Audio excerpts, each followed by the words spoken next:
Bismillahirrahmanirrahim. Assalamualaikum warahmatullahi wabarakatuh. Terima kasih Puan Ezlina pada moderator ini dan rakan-rakan sekalian daripada peserta kompetisi profesional guru cemerlang. Jadi hari ini saya laju sikit lah, insyaAllah. Jadi jika ada soalan boleh kita bincang lepas ini. Okey, nama saya Tuan Muhammad Khairul Anwar bin Muhammad daripada Sekolah Menengah Sains Tengku Muhammad Farid Petra. Saya 17 tahun berpengalaman mengajar sains menengah rendah dan baru mengajar ASK 2 tahun. Jadi amanahkan mengajar ASK 2 tahun.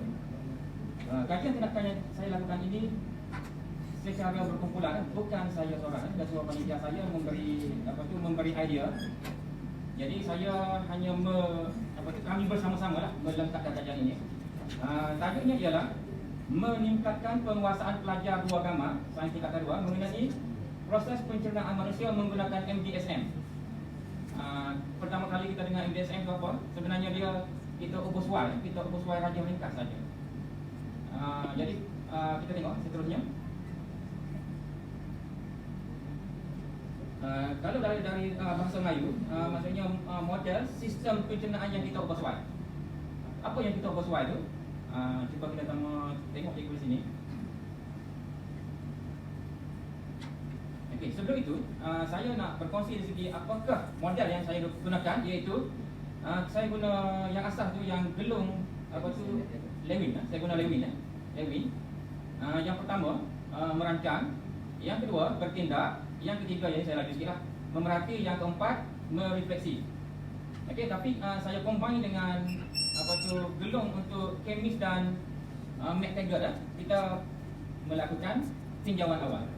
Okey, apa yang saya lakukan ialah mengumpul data awal melalui dua cara, iaitu pemerhatian dan ujian pra.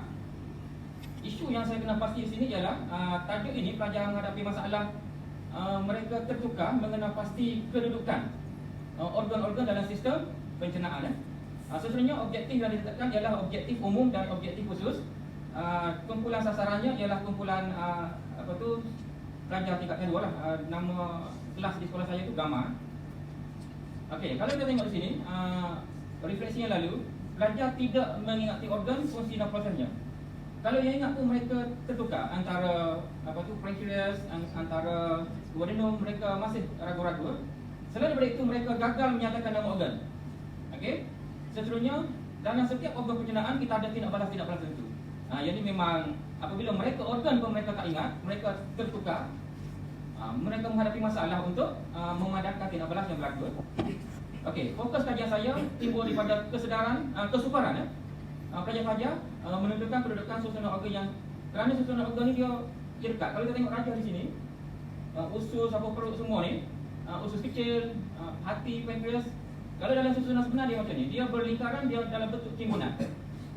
Jadi idea ini dicetuskan oleh rakan panitia saya, tapi mereka ada kekangan masa lain. Jadi saya yang meneruskan kajian tindakan ini. Jadi kita mengubah suai raja ini. Contohnya kalau kita tengok benang yang berlingkaran ataupun tali yang berlingkaran di atas meja contohnya. So nampak berselirat. Jadi senang saja kita luruskan dia. Jadi menjadi satu garis lurus. Kita tengok. Okey. Perancangan yang masalah ini, untuk menyelesaikan masalah ini kami rancang, kami menggunakan dua kemahiran untuk menyelesaikan masalah ini.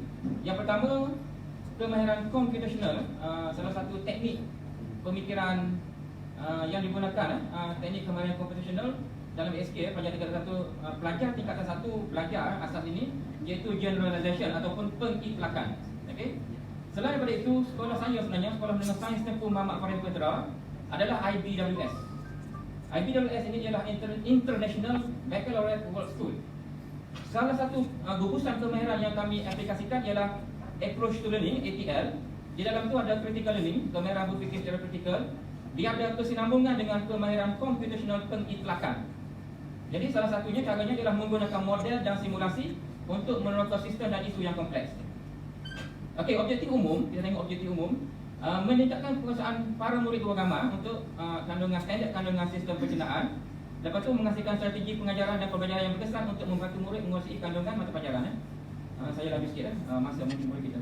Manakala khusus, objektif khusus, kita nak melabel organ sistem pencernaan dan ada aktiviti tertentu, intervensi khusus yang kita akan menghasilkan model daripada tali dan benang berwarna untuk pelajar mengenal pasti supaya mereka tidak tertukar kedudukan dalam organ pencernaan, sistem pencernaan. Lepas tu mereka menghasilkan rajah pengurusan grafik mengikut kreativiti masing-masing. Sasaran saya ialah pelajar tingkatan 2 gambar tahun lepas. Pelajar ni sebenarnya tahun lepas. Pelajar tindakan ini saya lakukan pada tahun lepas. Sebab saja mendapat penataran awal peringkat PPDA itu, kita buat bengkel di sini juga tahun lepas dalam bulan April. Okey, tadi saya skip ni. Okey. Salah satu pemerhatian yang digunakan awal tadi iaitu ujian pra. Kalau kita tengok di sini dapati hanya seorang pelajar saja yang mendapat 90 skor markah. Yang lain tu dalam 70 ramai yang 60 Jadi dapatan awal daripada ujian pra ni memang merangsang saya dan rakan-rakan untuk membuat intervensi tentang masalah tajuk ini. Okey, apakah tindakan itu? Saya senaraikan 6 langkah intervensi. Yang pertama, melabel silang rajah pencernaan. Mudah saja benda ni. Pelajar merujuk buku ataupun buku nota dan saya berikan rajah kosong. So mereka melabel dan merujuk kepada buku. Pada masa yang sama juga saya berikan satu rajah model yang diubah suai. Kita tengok sekejap lagi apakah itu model berkenaan. Yang kedua, selepas mereka menyempurnakan langkah melabel, mereka dalam kumpulan mereka melengkapkan rajah pengurusan grafik, mereka melukis kembali, melakar kembali rajah berkenaan. Seterusnya yang ketiga, mereka setelah meletakkan langkah 1 dan 2, mereka membina model. Okey, sebenarnya model ini ambil masa sedikit untuk dihasilkan, tetapi saya yakin pelajar dengan pengurusan masa yang lebih cekap, kita akan dapat mengawal masa sebab memang ambil masa panjang sikit. Okey, yang keempat, setelah pelajar siap merujuk silang, siap langkah kedua mereka membuat model dan rajah berkenaan, timbullah langkah seterusnya iaitu OSOS. Salah satu teknik pembelajaran abad 21, one stay other straight. Macam biasalah pelajar berada dalam kumpulan. Lepas tu saya yakin rakan-rakan semua dah tahu. Lepas tu mereka bergerak dalam kumpulan tu. Seorang pelajar berada di stesen masing-masing, di stesen kumpulan masing-masing. Lepas tu yang lain bergerak. Jadi dalam kelas saya ada 5 kumpulan. Jadi mereka akan mendengar 5 kali penerangan yang sama tentang tajuk ini. Okey, selepas itu menjalankan ujian pos macam biasa untuk mengesah pencapaian intervensi. Lepas tu saya bandingkan pencapaian ujian pra dan ujian pos. Okey, di sini disertakan foto di mana dalam kumpulan pelajar menyediakan rajah berkenaan, rajah fotografi. Okey, seterusnya inilah hasil mereka, hanya menggunakan kertas maju biasa. Okey, sebagaimana saya terangkan tadi, rajah yang yang berlonggok-longgok yang berselerak tadi dipanjangkan. Kalau kita tengok di sini, selepas mulut kita ada esophagus. Selepas itu contohnya kalau kita ambil yang ini, lepas tu perut, sepatutnya selepas perut ni kalau yang anatomi manusia dia berlingkaran di sini. Di sinilah mula pelajar bertukar. Okey. Jadi kita tarik. Walaupun di segi sebenarnya tidak menepati rajah sebenar, ini adalah berdasarkan kepada kreativiti pelajar. Pelajar itu tarik di mana di sini adalah hati, di sini adalah undi empedu, di sini adalah pankreas, ini duodenum, seterusnya hinggalah usus besar dan seterusnya. Okey. Setelah mereka menyiapkan tugas ini, tibalah masa mereka menyediakan model berkenaan yang dinamakan MDSM. Okey, di sini kalau kita tengok di sini, rajah ini ada kita nampak beberapa bahan, terutamanya benang-benang yang berwarna. Okey, benang-benang yang berwarna. Inilah hasil mereka.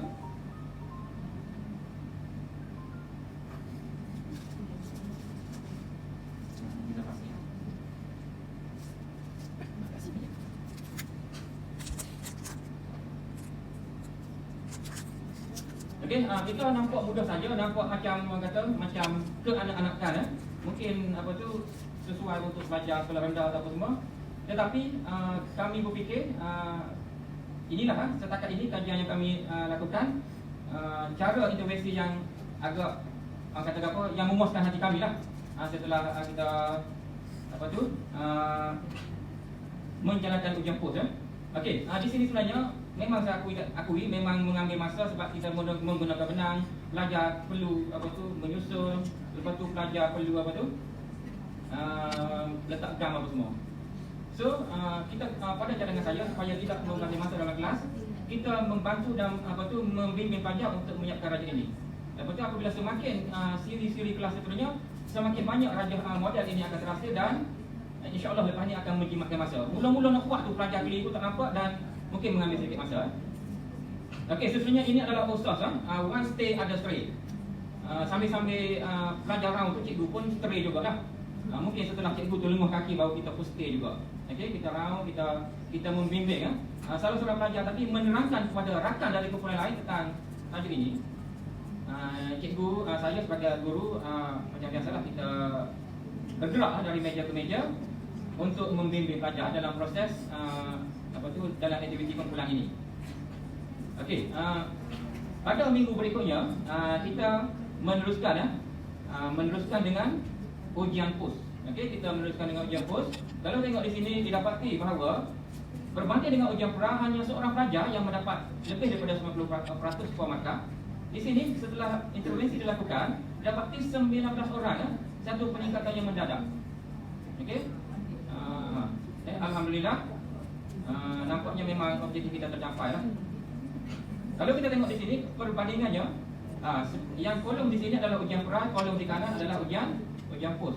Pelajar semasa ujian pra pelajar hanya seorang pelajar, manakala ujian POS ramai 19 orang. Kalau tengok yang lain saya paparkan ini dalam bentuk graf bar biasa lah. Okey. Kalau kita tengok di sini yang berwarna purple tua ni adalah ujian pra, manakala berwarna purple muda bar yang berwarna purple muda adalah ujian POS. Kalau kita tengok di sini satu peningkatan yang mendadak untuk pelajar yang mendapat skor lebih daripada 90%. Okey. Jadi seterusnya refleksi. Selepas intervensi didapati keputusan meningkat mendadak. Keputusan ujian POS meningkat mendadak daripada ujian pra. Dengan kata lain objektif ini tercapai. Minta maaf saya laju sikit kerana masa. Okey, dari segi keseluruhan ini menjelaskan bahawa penggunaan model yang terus ini dapat meningkatkan penguasaan pelajar terhadap sistem pencernaan manusia. Ini disokong oleh bahan penulisan grafik yang telah dihasilkan oleh pelajar sebagai evidence dan juga semasa dijalankan perbandingan antara ujian pra dan ujian POS. Okey, so sebagai kesimpulannya beginilah. Memang saya dan rakan-rakan panitia sangat yakin dan sangat berpuas hati dengan dengan kaedah dengan penggunaan model ini. Mungkin lepas ini kita kena sebagai mana saya sebutkan sebelum ini, kita kena kawal segi masa sebab apabila pelajar ni dia ada gam, dia ada tali berwarna, benang berwarna, dia ada kertas, dia ada kayu-kayu aiskrim kecil tu, dia memang ada yang bermain-main, mainlah tidak serius. Jadi memang kita kena untuk kajian akan datang kita kena lebih mengawal sikap pelajar dan juga bahan-bahan yang digunakan. Okey, sekian, terima kasih.